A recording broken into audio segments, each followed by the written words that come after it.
처음 출발할 때 확 튀어나가게끔 세팅이 된 차량입니다. 네, 안녕하십니까, 민고건입니다. 오늘 좀 예상치 못한 차량을 시승하러 왔습니다. 지금 제 양옆으로 무쏘가 있습니다. 무쏘 스포츠인데 PB5를 계약을 해둔 상태인데 차가 너무 안 나와가지고 구경이나 한번 해보자 했는데, 이제 무쏘 EV는 제가 작년에 시승을 했어요. 내연기관이 한 대 있어도 괜찮을 것 같아서 가솔린 모델로 오늘 시승을 할 겁니다. 그랜드 트림 같은 경우는 20인치 휠 타이어가 장착되어 있고요. 일반 모델과 달리 그 진입 각도가 22도하고 30도 차이 난다고 하시는데, 저는 사실 비포장 도로를 갈 일이 많지는 않아서 괜찮기는 합니다. 렉스턴 스포츠의 대대적인 페이스리프트 버전이긴 한데 개인적으로 바뀐 디자인은 타스만보다는 예쁘지 않나 싶습니다. 근데 가까이서 보면 뭔가 그 렉스턴 스포츠의 느낌이 살짝 녹아나기는 합니다. KGM의 존재감을 억지로 드러내기보다는 이 무쏘 레터링이 좀 깔끔하고 보기 좋아 보입니다. 차가 생각보다 되게 커서 한 바퀴 한번 쭉 돌아볼게요.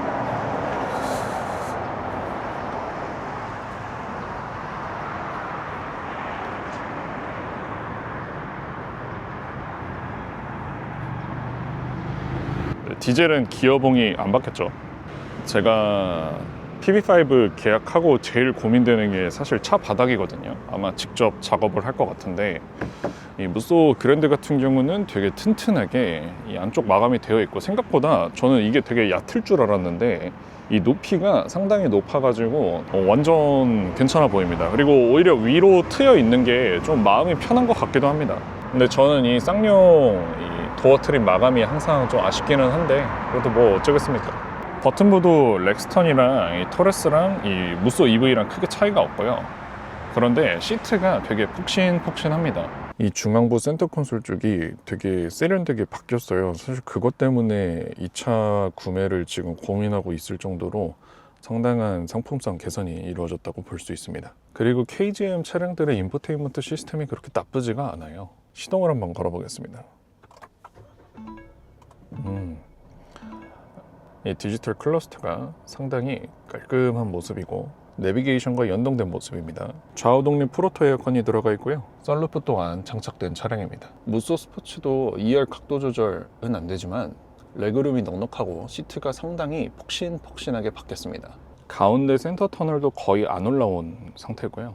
각도가 막 엄청 꼿꼿하지는 않아요. 뭐 이거보다 좀 더 누울 수 있으면 좋겠다 정도지 막 불편한 정도는 절대 아니고, 위쪽으로 헤드룸 공간이 많이 파져 있어가지고 썬루프가 들어간 차량임에도 불구하고 상당히 널널한 헤드룸 공간을 자랑하고 있습니다. 2열에서 바라보는 모습이고요.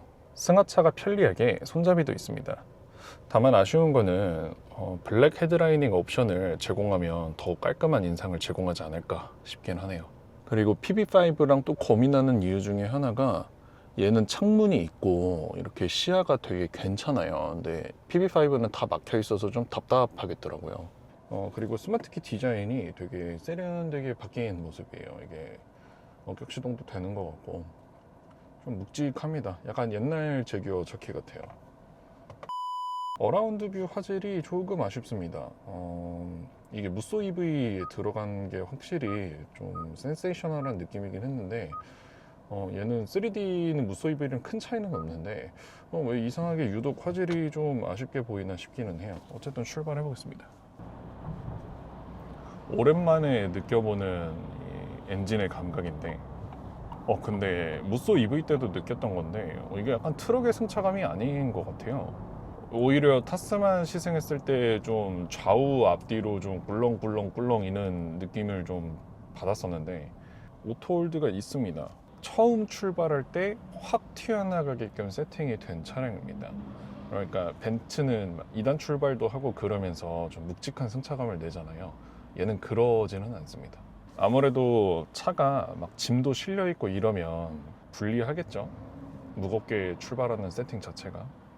이 1단에서 이 출발을 할 때 되게 확 튀어나가게끔 이 부분이 처음에는 좀 적응이 필요해 보이는데, 그리고 차가 도로에서 꽉 찬 느낌이 듭니다. 이거는 상당히 만족스럽네요. 텔레스코픽은 수동입니다. 이거 핸들의 그립이 되게 얇아요. 차로를 이용하십시오. 이렇게 얇은 차 되게 오랜만에 타봐요, 핸들이. 브레이크 담력이 나쁘지는 않은데 조금 깊게 밟아야 아마 원하시는 담력이 나오지 않을까 싶네요. 근데 확실히 8단 미션이 드러나고 나서 RPM을 꽤 높게 쓰지 않은 모습입니다. 그리고 지금 이 노면이 안 좋은 이 진입 구간을 가고 있을 때도 그냥 노면이 안 좋구나 정도만 느껴지지 이 캐빈룸 자체가 엄청 요동치는 느낌을 받을 수는 없어요. 지금 80km 좀 안 되게 정속 주행을 하고 있을 때 RPM은 1600이고요. 이 막히는 시내 주행을 포함해서도 에어컨을 가동하고 있는 상태에서 연비는 7km입니다. 근데 이 삑삑 소리는 안 나게 못하나 좀 아쉽네요. 핸들이 그렇게 가볍지는 않아요. 이렇게 위아래로 꿀렁꿀렁 할 때도 이렇게 쿵 들어오는 게 아니라 이렇게 부드럽게 위아래로 움직일 수 있도록 잘 처리해주는 모습입니다. 멀미나는 승차감도 아니고요. 차선 이탈 방지도 잘 작동하는 모습이고요. 계기판에도 잘 들어옵니다. 계기판 시인성이 나쁘지 않네요. 확실히 1단이 치고 나가는 건 조금 적응이 필요해 보입니다. 통풍 시트도 시원하네요. 한 1900rpm쯤에서 변속을 하는 스타일인 것 같네요, 변속기 자체가. 근데 통풍 시트 엄청 시원한데요? 신기하네요. 어떻게 이렇게 시원하게 하지? 지금 차 실내는 좀 따뜻하거든요. 방금 아까 쿵 했을 때도 괜찮습니다. 전혀 무리 없었어요. 좀 소신 발언 하나 하자면 당연히 풀체인지가 좋기는 좋겠지만 저는 무쏘 스포츠가 이 정도 승차감을 제공해 줄 거라고 사실 생각조차 하지 못했거든요. 그래서 기대 이상인 모습을 보여주고 있어서 다만 이런 공조 장치를 작동하는 게 너무 좀 바보같이 생겼어요. 너무 못생겼어요. 이 소리가 띡띡거리는 것도 너무 마음에 안 들고 왜 이 소리가 나는지는 잘 모르겠어요. 이거는 차라리 안 날 수 있게끔 설정을 하면 좀 좋을 것 같기는 한데 그 외에는 나쁘지는 않습니다. 아무래도 화물차 대안이 없어요. 봉고, 포터 말고는 이제 PB5 오픈베드 아니면 뭐 무쏘 스포츠 이 정도밖에 없는 타스만까지 해서. 근데 평균 속도가 42일 때 평균 연비가 8.7 정도 나오는 거 보면 아마 제 생활 패턴에서는 한 7 후반에서 8 초반 정도 연비가 나오지 않을까 싶습니다.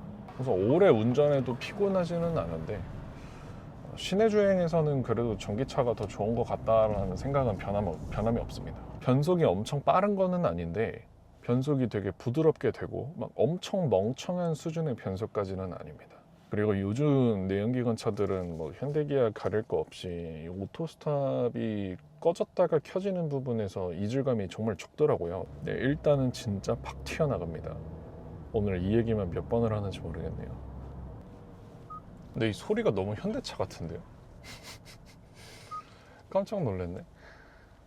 크루즈 컨트롤을 한번 켜면서 가보겠습니다. 조작은 되게 편해요. 핸들에 있는 온오프 버튼만 눌러주시면 됩니다. 무쏘 스포츠 같은 경우는 우선 포터하고 봉고를 패밀리카로 쓰는 것보다는 훨씬 더 이쁘죠. 아무래도 무쏘 탈래, 포터 탈래 하면 저는 고민도 안 하고 무쏘를 탑니다. 다만 이제 일을 하는 데 있어서 이 적재 중량이 이제 2차로 해결이 된다는 선에서 가능한 이야기겠죠. 그게 아니라면 아예 포터나 봉고 같은 차를 독립적으로 두고 다른 차를 선택할 수도 있으니까 사실 그냥 싸지도 않고 비싸지도 않고 막 엄청 매력적인 가격대는 아닌 것 같아요. 싸서 사는 차는 아닌 것 같고 필요에 의해서 사는 차라고 생각합니다. 시청해주셔서 감사합니다. 앞으로 더 유익한 정보로 찾아뵙도록 하겠습니다. 구독과 좋아요 한 번씩만 부탁드립니다.